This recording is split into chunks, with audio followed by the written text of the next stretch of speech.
Welcome to the Power of Story and Science. I'm your host, David Oatey.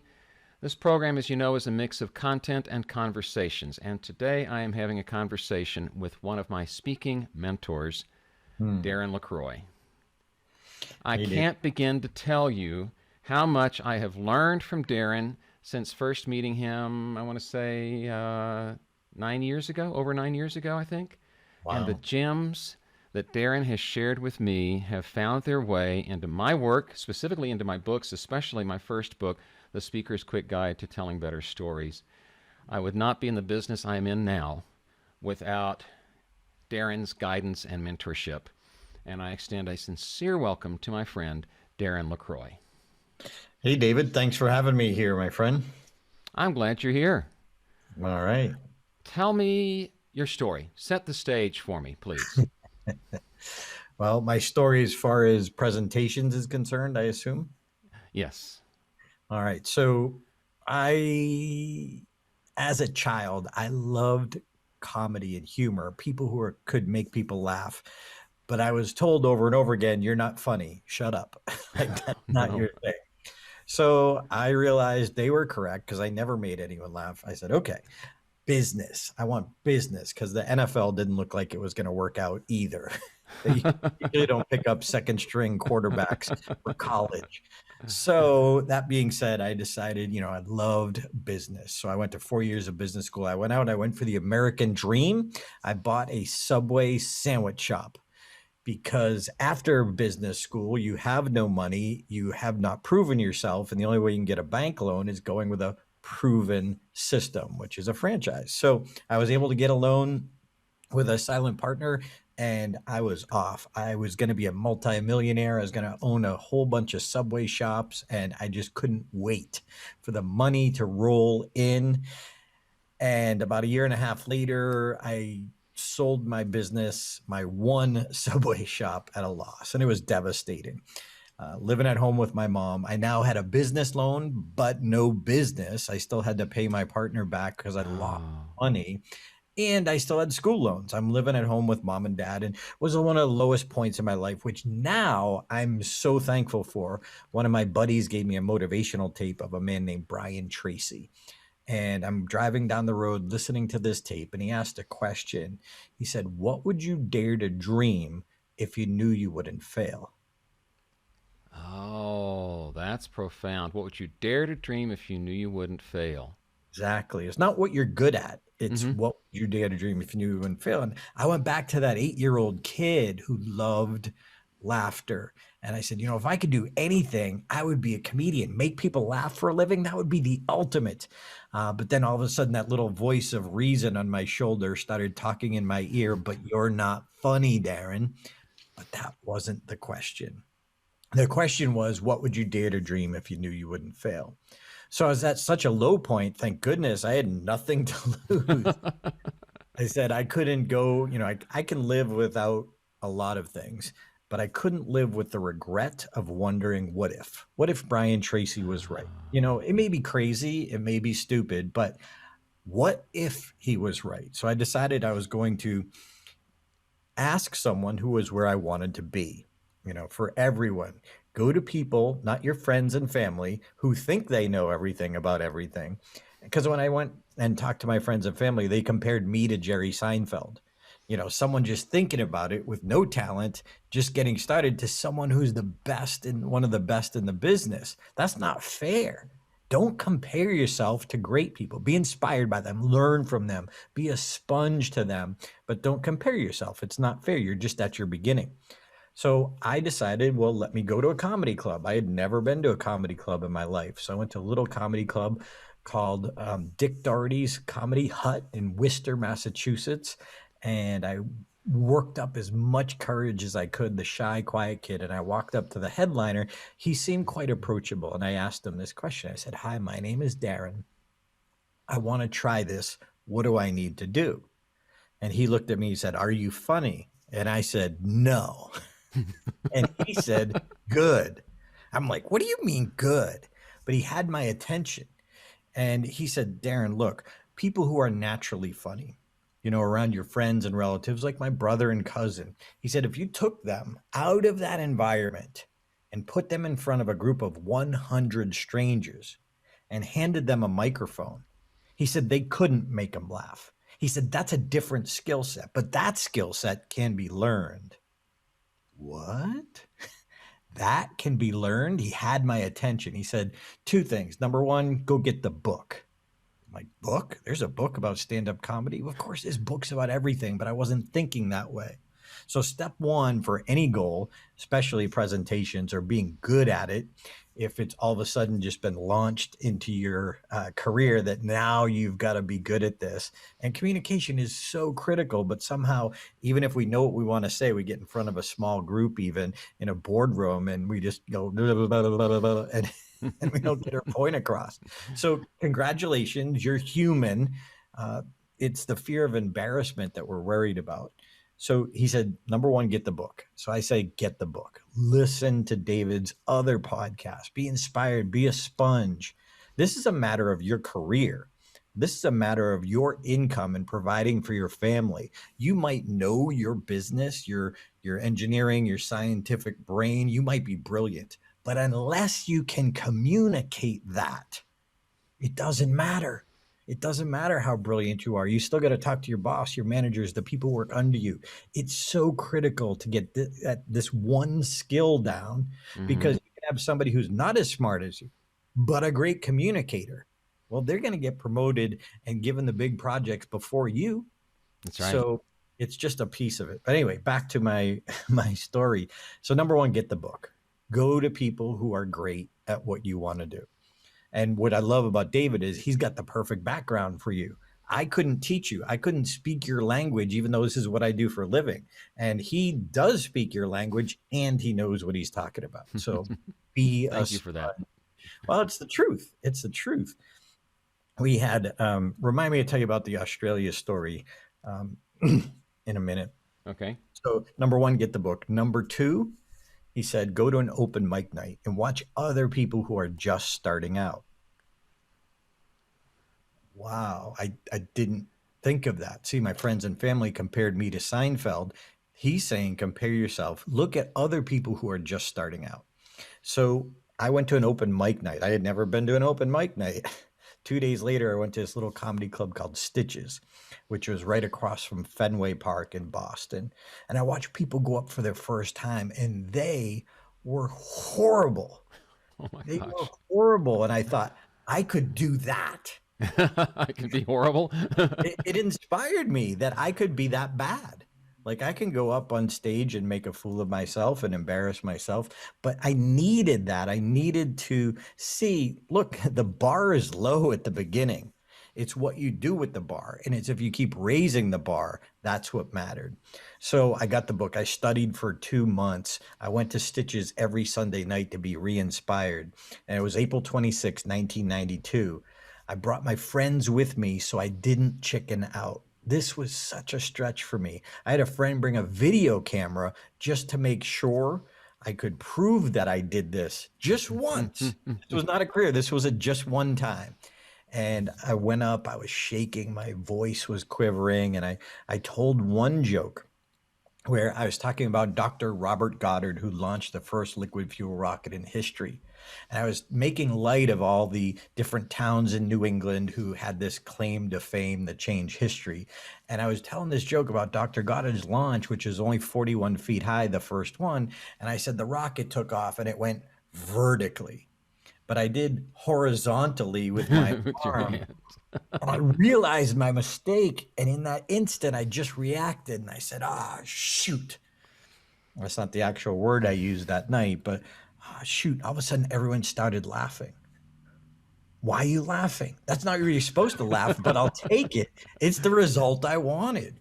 And I remember walking off stage, the MC that night, Vinny, who became my mentor down the road, he said, don't quit your day job, kid. And one of the other new guys came up to me to console me. He put his arm around me. He said, don't worry, man. It's just your first time. And I remember thinking, don't worry. It's just my first time. Did you see what I did? I got a laugh. No one told me I could do this. I don't care that it was a mistake.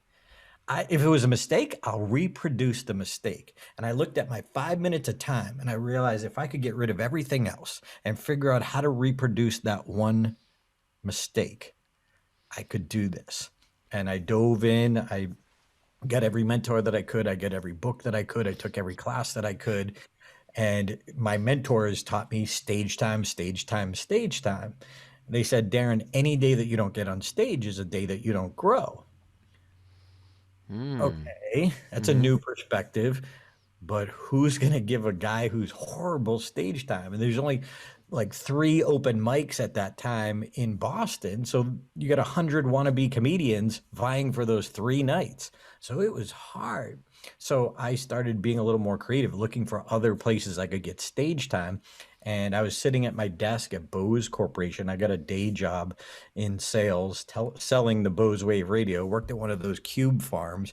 And this newsletter plopped in my cube, and I'm looking at it while I'm making my calls, and I'm like, Toastmasters, what's that? I start reading about it. I'm like, hey, here's a place I could get stage time during the day. Comedy clubs are only open at night. I could fail twice a day.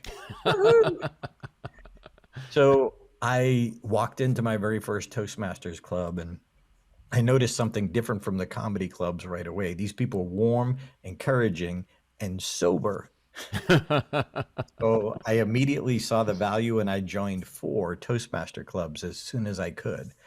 And that way I could get more stage time because that is what the people who were where I wanted to be said what mattered most. And Mm. so I Mm-hmm. followed it, you know. I'm so glad I had zero ego in it. I knew that I didn't know. And as adult learners, we're out there to prove we know more than everybody else. That's our biggest challenge, I think, out there is ego. We don't want to look bad. Well, Oh, yeah. you got to be willing to look bad to get good. Got to be willing to look bad to get good. And Mm. gosh, I identify so much with what you're saying because I was in broadcast engineering, and as a broadcast engineer, I was expected to be able to come up with answers to problems. And the whole notion of getting up in front of an audience, I mean, I do remember the first time I got up in front of an audience at an engineering conference to deliver a paper, and I had no idea what I was doing. And unlike you, I didn't know what I didn't know. That was what held me back for the longest time. Mm. Mm. But I so appreciate your sharing that because it is true that no matter how brilliant someone's solution to an engineering problem, how brilliant someone's research into a scientific challenge, if people don't know about it, what good is it if you can't tell the story of your work? Mm. Absolutely. And one of the things that changed for me that really helped set me on the direction that I'm on now is when my friend Rich dragged me along to my first live training event that you ran, you and Ed Tate. It was a Get Paid to Speak boot camp out in Vegas. Do you remember that? That Oh, was, I'm pretty wow. That sure was a that while. was 2011. Mm. Yeah. Yeah, I And mean, it goes right back to get the book. Who is where you want to be? What do that's they right. say matters most? Not the average coworker. Mm-hmm. Like, who are people who are the best? What do they say matters most? And like when you find that teacher, and all of a sudden the teacher's spoon feeding you a whole new perspective, say a world class perspective that you never heard before. That's when you got to be a sponge. And look, you may make some mistakes, you may stumble, you may fall. That's part of the learning. Do we tell our kids if they fall off their bike the first time, oh, forget it, that's not for you? No, No. we pick them up, we scratch them off, take care of their wounds, tell Yep. them it's going to be okay, and push them again Yeah. and until they get it, and then they get it. And that's the thing. Same thing with presentations. It's not overly complicated, but you also can't just read it from a book. You've got to apply it. You've got to have that encouraging environment and that encouraging mentor as well. Start with the book and then get the mentorship and admire people who are at the top of their game, but don't compare yourself to them. Exactly. Yeah, yeah. And so 9 years after that first time you stepped on stage, something else memorable happened in your life. Well, I Going back to, you mentioned stories. So I can't emphasize it enough. Storytelling is truly the key to communication. It has been since the Bible times, and even before that, even cavemen telling the story. So don't overcomplicate it. What's the story, and how do you tell it? How do you tell it right? And in 1998, I had a comedy mentor who was also one of my best friends, and I brought him into speaking, and he saw me struggling. He said, Darren, stop trying to find that story that will launch your career, and instead take the stories you already have and make them so good someone will pay to hear them. And that Mm. was a new perspective for me, because I just thought the story happened, or you see a speaker tell a great story. I just thought the story happened and that's how it happened, not realizing there's a craft to it, not realizing there's some elements that distract your audience's brain, and you should, fillet it down to the bones and then build it up with the right critical elements Mm-hmm. to that story. And so he gave me this new, and honestly, I ignored him for 2 years. I ignored him, and then finally he had passed away. Oh. And but his words stayed in my head. Stop trying to find that story that will launch your career, and instead make them so good someone will pay to hear them. So for you listening to this, make your storytelling so good, you're the one they want presenting. You're the one they want on the front end leading this project because of your communication skills. And so I had heard about that. Now, keep in mind, I'm still digging out of my debt, digging out of my school debt, digging out of my college debt, my business debt, living at home with mom and dad, an emerging wannabe speaker. And so I was marketing myself every waking moment that I wasn't at my day job. I was speaking anywhere and everywhere for free. The one thing I wasn't doing was working on my craft. After 7 years in Toastmasters and 9 years in stand-up comedy. So I went back and I realized I need to focus on my craft. I need to focus on the skill of storytelling. So I had my one keynote speech. I pulled out my best speech and I joined the Toastmasters speech contest just to focus on that one story, with my whole goal to use the contest to force myself to work harder on this one story, with the whole purpose of putting it back in my one keynote speech in an improved format, taking the Mm. story I already have and making it so good someone will pay to hear them. So I didn't even realize the speech contest went to the world championship. I just thought it was some cheesy name, the International Speech Contest. Like, yeah, it's international, Mm-hmm. because I didn't know that much outside of my little Toastmaster club. And then I kept winning, which to me was cool, because then I could work on it go another round and practice it more and make it better. And so I was realizing there was all these little tweaks that I could add that would enhance the story. And then I found myself competing in a semifinal contest called the regional back then. And there was a man named there, the world champion of public speaking. You know him well, Mark Brown Mm-hmm. was presenting. And I remember being in the front row, taking down, here's a guy that won everything. And he, taking notes furiously. Mm-hmm. And at the end, after his presentation, I said, if I win today, would you coach me going to the world championship? And he agreed. And I did win that day. But I also won so much because the stories I was telling were getting better and getting better. And I could use them again and again. So now in the world championship, I thought, if I work with Mark, he just gives me a few tweaks. Oh my goodness. I got a schooling, and my ego. That's why I talk about the ego, because my ego was in the way. I've been doing this for a while. I'm a part-time paid professional. I do stand-up comedy. Well, I wasn't world class, and Mark could see that. And Mark was so kind and gentle, but just held up a mirror and basically said, "You're horrible." That speech is, well, not you're horrible, but that speech is That horrible. speech is horrible. But he helped me see why. And so I learned so much in the evolution of working with a great coach. I evolved. Whether I had won or not, I got better. Those 77 days between when I met Mark and when I performed the world championship speech, I was never the same speaker, because now I learned world-class techniques as opposed to the average. See, as a Mm. presenter in the corporate world or scientific world or engineering world, when you can communicate, when you can get your point across. So the managers and the other people who are smart as you can both get it, that's what separates you apart. Like, just be a sponge, because this multiplies what you already know. Wow, that's terrific. And so, when did you win the championship? 2001. 2001. That's right. World Championship of Public Speaking. And I have strived to go that way. I have made it to the semifinals, but never been on the big stage. And I have been coached by Mark Brown. He's a brilliant, brilliant coach. And maybe we'll have to get him on the show as well. I'm going to take a little break right now. And when we come back, I'm really looking forward to hearing that Australia story that you teased for me. Okay? So we're going to take a short break, and then we'll be right back.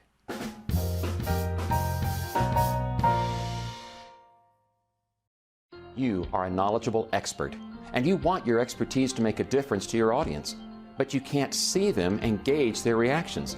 Therefore, you need new tools for engaging that unseen audience. Hi, I'm David Odie, offering you a way to pick up those tools.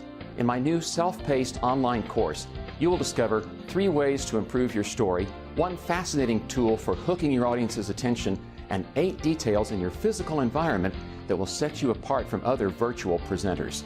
Today's technical presentations are going virtual, and that means you can reach a wider audience as long as you understand how to serve that audience. So join me for the online course, Own the Virtual Stage. Confidently connect with an unseen audience. Just go to ownthevirtualstage.com for details.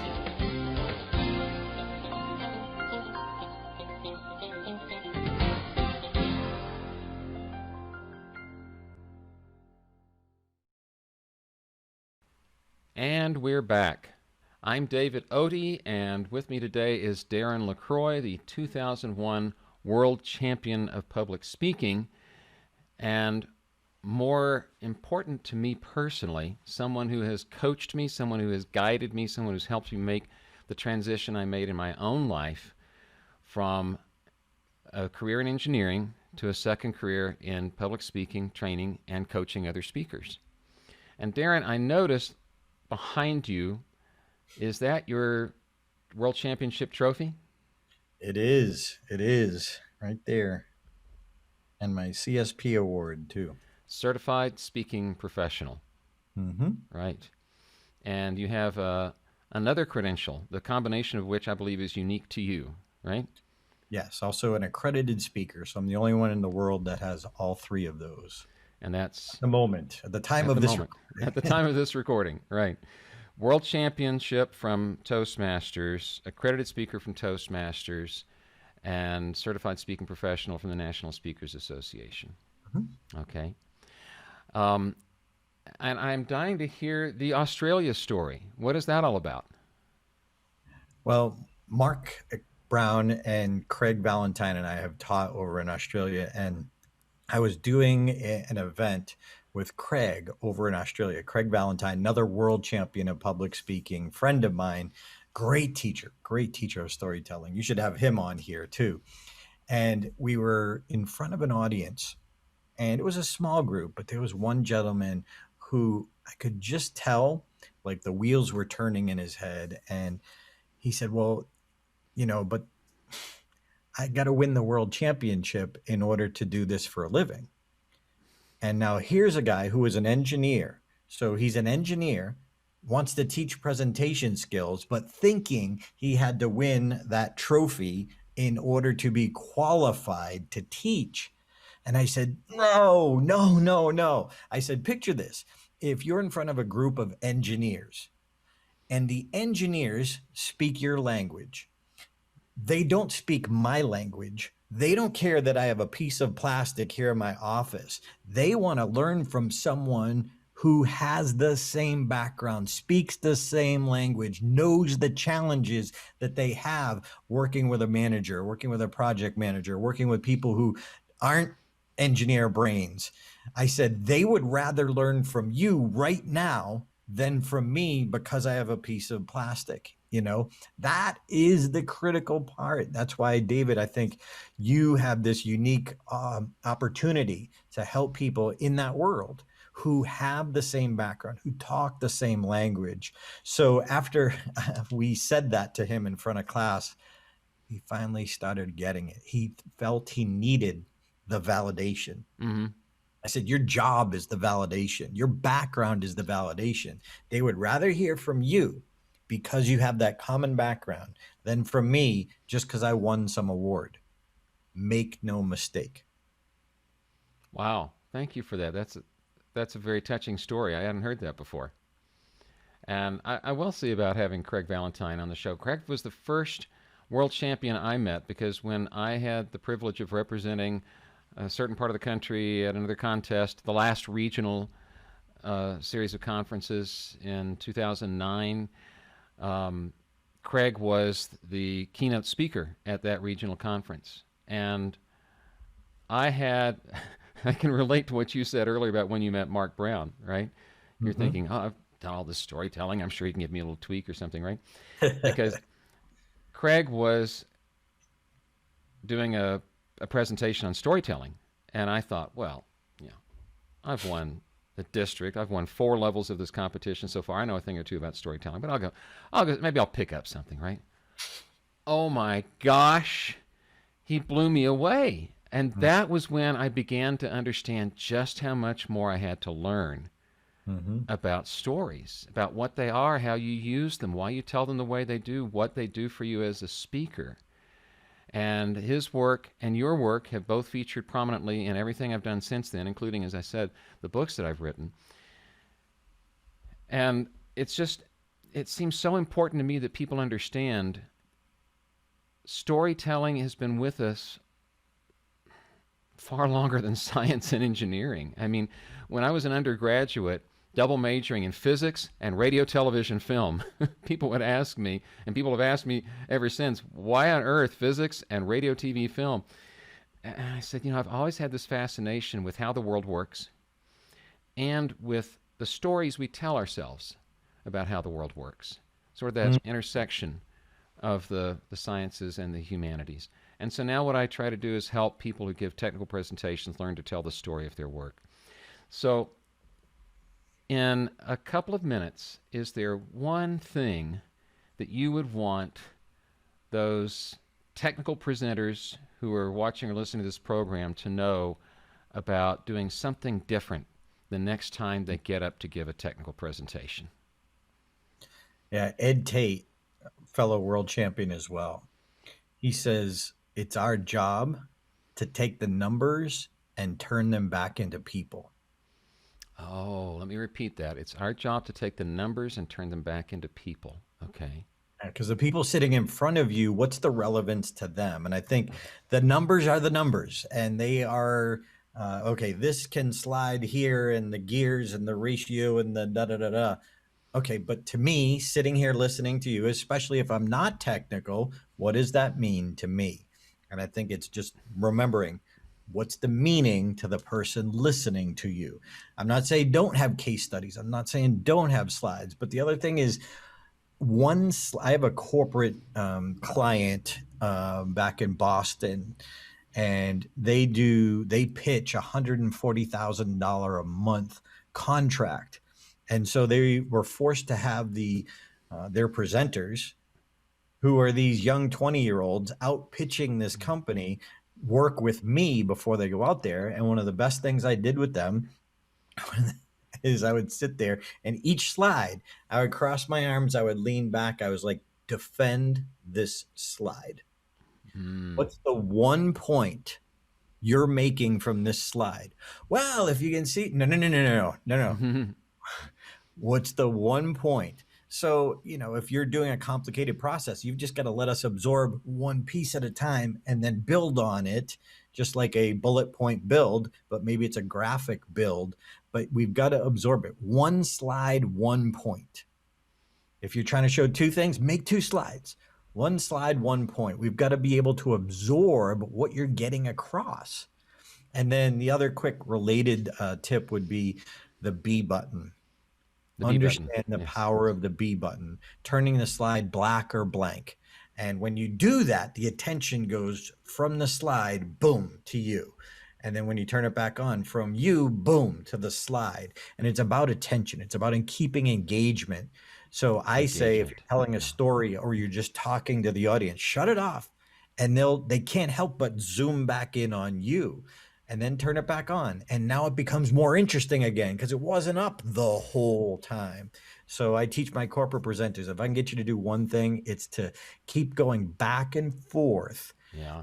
If you're doing that, if you're doing Zoom, if you're showing your presentation online, go from talking head to slide, from slide to talking head to slide. Just keep changing it. We call it a pace element. Keep changing the pace element to keep your audience engaged. Keep changing the pace. That's right. It's all about engagement. And, right now, with so many of us having to do our presentations virtually and not having the audience present there with us, that makes engagement that much harder, doesn't it? Absolutely, because you all have all the things going on behind their computer that you have zero control over. We wish they were sitting there watching their computer in a white room with a white desk and nothing on it. That's not reality. So what we wish we could do is eliminate them, and we can't. No. You physically can't. No, So we the can't. solution is engagement. The solution is bringing that relevance of what you're saying back to them on a regular basis, using, as you know, David, the word you or your. The word you or your almost is like a cattle prod, like, you listening? You listening? But most people don't say it. The worst thing, I want to punch people in the face when they say, you guys. Okay, especially if there's women in the audience, you guys. Well, think of how would you talk to one person over coffee? You would say you or your or we or us, but you wouldn't say you guys. You guys know what I'm talking about. And stop. Just the wording alone, using the word you or your, and it's subconscious, but it goes out and their brain engages when we use that. In my championship speech, I use the word you or your 34 times in 7.5 minutes. 34. That's an average of 4 per minute for those of you calculating in your head. Now, that's not the rule, but take a look. As you know, we learned from Patricia, who is also a guest on your show. Yes. Be aware of what's the I-you ratio. How many times you say the word I versus how many times you say the word you. And we're not saying don't use I. We're saying there should be an equal ratio or 60-40, either way, just not like 98% and then one at the end. What do you think? By the way, my other pet peeve in the corporate world, lose the thank you slide. Yes. Lose the thank you slide. Thank you is a horrible way to end your presentation.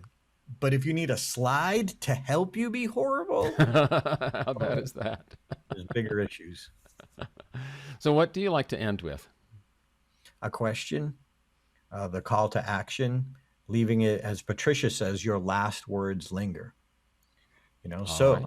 Your decision. I'll give you the last word. Make no mistake. The 3 things you need to know, whether it's live or virtually, is stage time, stage time, stage time.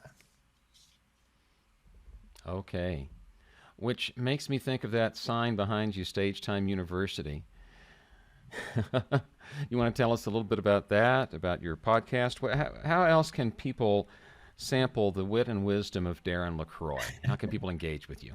Well, if you like podcasts, you're listening to this podcast, I have one as well. We don't focus like David does on the scientific side, on the engineering side, which that's why I love that you're doing that, David.